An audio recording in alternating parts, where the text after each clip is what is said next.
Triple R. ఈ మూవీని అనుకుంటా లాస్ట్గా రామ్ చరణ్ హిట్ అనే పేరు విని ఆల్మోస్ట్ 5 years తర్వాత మళ్ళీ పెద్దితో మన ముందుకు ఈ రోజు వచ్చారు. మధ్యలో గేమ్ చేంజర్ లాంటి మూవీ వచ్చిందనుకోండి, అది వేరే విషయం.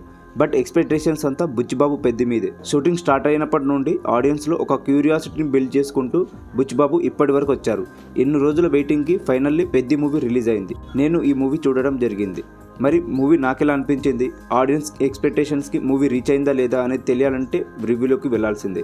అంతకంటే ముందు కొత్తగా మన ఛానల్ వీడియోస్ చూసేవాళ్ళు ఖచ్చితంగా సబ్స్క్రైబ్ చేసుకోవడం మాత్రం మర్చిపోకండి. ఇక లేట్ చేయకుండా రివ్యూలోకి వెళ్ళిపోదాం. స్టోరీ ప్లాట్ విషయానికి వస్తే ట్రైలర్లో చూపించినట్టే తన ఊరికి ట్రైన్ ఆపడానికి హీరో ఎంత దూరం వెళ్ళాడు, తర్వాత ఏం జరిగిందనేదే స్టోరీ లైన్ చాలా సింపుల్ ఉన్నా కూడా బుచ్చిబాబు 3 hours ఒక ఎమోషనల్ డ్రామాతో మూవీని నడిపించారు.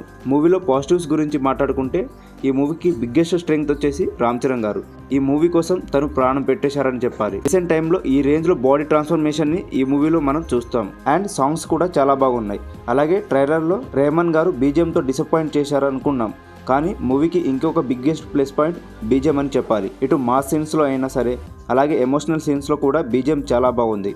ఇంకొక plus point Appalasuri character. Jagapathi Babu మేకవర్ని చూస్తే ఖచ్చితంగా షాక్ అవుతాం. అలాగే రిమైనింగ్ క్యారెక్టర్స్ కూడా డీసెంట్ పర్ఫార్మెన్స్ చేశారు. కమింగ్ టు నెగిటివ్స్, ఈ మూవీకి ఫస్ట్ నెగిటివ్ పాయింట్ వచ్చేసి మూవీ రన్ టైం. స్టోరీ ప్లాట్కి ఇంత రన్ టైంతో మూవీ అనవసరం అనిపించింది. అలాగే ఫస్ట్ హాఫ్ కూడా చాలా యావరేజ్గా, స్టార్టింగ్లో చరణ్ ఎంట్రీ వరకు మనల్ని హ్యాపీగా ఉంచిన బుచ్చిబాబు ఆ తర్వాత ఇంటర్వెల్ వరకు స్టోరీని సాగదీశారు. ఇంటర్వెల్ కూడా డీసెంట్గా అనిపిస్తుంది. అలాగే ఎడిటింగ్ రూమ్లో చాలా సీన్స్ని ఎడిట్ చేసి లేపేసి ఉంటారు కదా, దాంతోపాటు జాన్వీ కపూర్ క్యారెక్టర్ని లేపేసి ఉంటే అయిపోయేది అనిపించింది నాకు.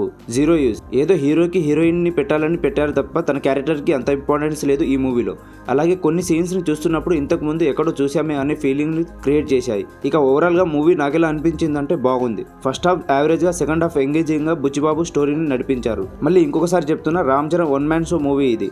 మూవీ కోసం తన కష్టం every second and every frame కనిపిస్తుంది ఈ మూవీలో. ఇక్కడి వరకు మీరు వీడియో చూశారంటే మీకు వీడియో నచ్చిందనే చెప్పాలి. నచ్చితే లైక్ చేసి సబ్స్క్రైబ్ చేసుకోవడం మాత్రం మర్చిపోకండి. Thank you for watching. Bye bye now.